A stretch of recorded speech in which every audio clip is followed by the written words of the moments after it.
Magandang araw mga ka-DIY. Bibida ko lang sa inyo itong nabili kong Makita cordless drill driver sa online. 148 volts siya.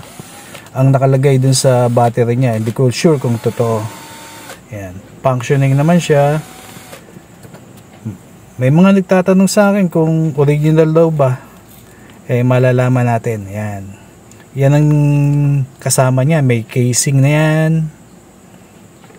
Kita nyo, daming mga kasamang mga may socket, may mga drill bits, ayan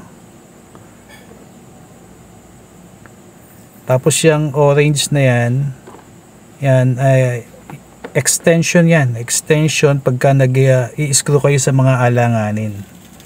Kasi yan, flexible yan. So, ang dami niyang kasamang mga may charger pa, okay? So, ang tanong sa akin, original daw ba ito?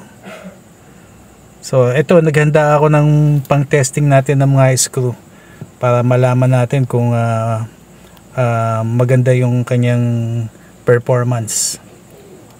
Testingin natin. Ayan.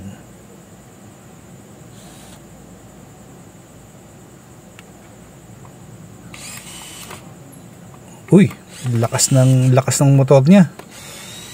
Malakas. Okay, kung pang DIY lang, pwede to.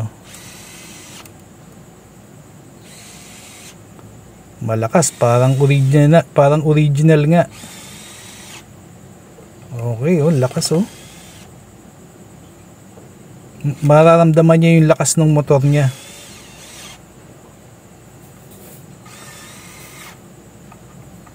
Ayan Since binili ko to, hindi ko pa charge. Original pa yung charge ng battery niya. Ang lakas. Tsaka ang bilis. Okay. Pwede. Pasado. Ngayon, kung original ba to o hindi, ang masasabi ko lang, ang bili ko dito is 1,000 pesos only.